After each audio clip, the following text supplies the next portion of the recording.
Welcome to my channel. For today's color along, I selected a picture from a vintage classic coloring pages number 1 by Tatiana Bogema, and I will continue my struggle with this toilet paper. Sorry, but I will be mourning about paper quality again. Picture is nice, a lot of interesting botanical elements, a very cute mouse, and there is not so much of empty background space, but still, paper is terrible. And I realized that even if I do love the tools of the paper, and many pencils blend on it really well, and you're able to apply multiple layers, so tools is not bad. But in the same time, it's eating your pencils so very soft.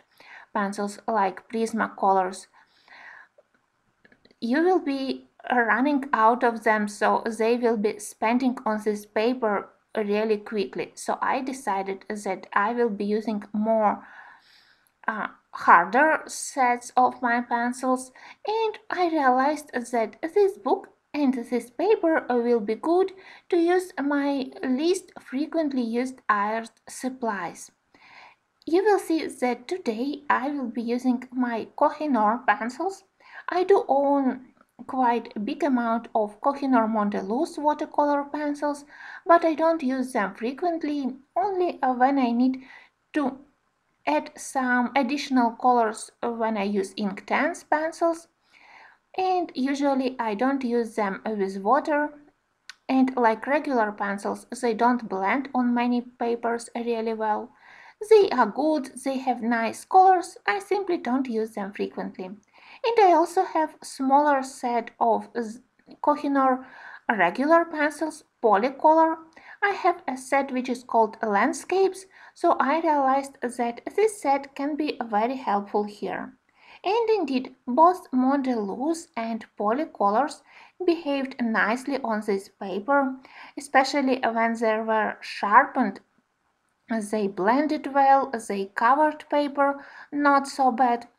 For these landscape pictures, it's not that bad if you are not able to cover paper very thoroughly and there are still white dots visible. So on several areas I even left white spots of the paper. Usually I don't like it and I prefer my pictures really nicely blended, but I think that style of these grayscale images, it's not bad if you have some white spots on the paper.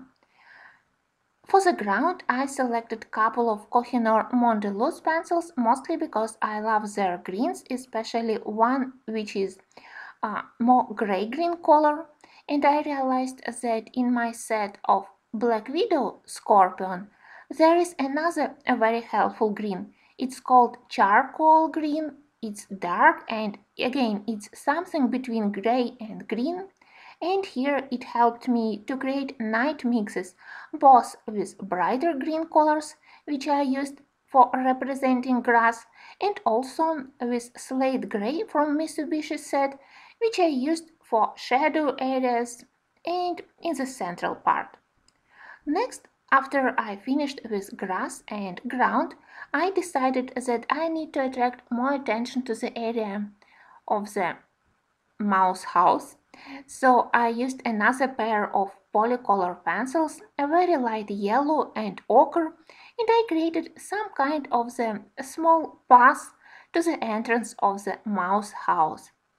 For the bark of the tree, again I decided to use a couple of pencils from Kohinoor Polycolor Landscape set, very pleasant colors of brown, and everything went well until I realized that I still need to do something with the background, especially on the top part of the page, and it was a real problem. In the end, I decided to try using for background my Turner acrylic gouache. I selected a couple of colors from their Japanese series where all colors are pastel or muted, and I selected grayish olive and light green colors. The only problem is that paint in this series. It's a very dense, thick, creamy. So I realized that probably it won't be spreading really nice on this very thin paper. So I added a water to my gouache paint. It became more liquid. I still didn't use water directly on the paper because I knew that it would create total disaster, but paint was quite liquid when I diluted it with water, and somehow I managed to cover my background and even to create some kind of gradient. In the top part of the page where I wanted to have less green and more blue, I also added a little bit of vintage blue acrylic paint. I mixed it with previous green colors and I selected something between gray, blue and green, but I think that color itself wasn't that bad. Well, to apply this paint on the paper, it was a nightmare. They soaked in the paper very quickly, so I wasn't able to spread and to mix paints on the paper properly. In several areas, there are still stains where I wasn't able to create smooth gradient, but still, in the end, I was simply happy that I managed to cover this paper with paint somehow. So I decided that all areas which I don't like later, I will try to mask a little bit with pencils. I even managed to iron my page. You know that I almost ruined my previous paper with black paint on the back. But this time I was more careful. I put huge amount of thick cardstock beneath this page and I very quickly tried to iron it. This terrible paper still looks slightly wrinkled, but it's 10 times better comparing to what I got after I applied paint. So I am glad that at least I was able to smooth it a little bit. I think that for my next page, which I have already selected in this book, I will try to use clear gesso to prepare paper and liquid alkaline watercolor. It will be my third medium which I test here for the background, so I continue my experiments. Thanks for watching and don't miss the second part.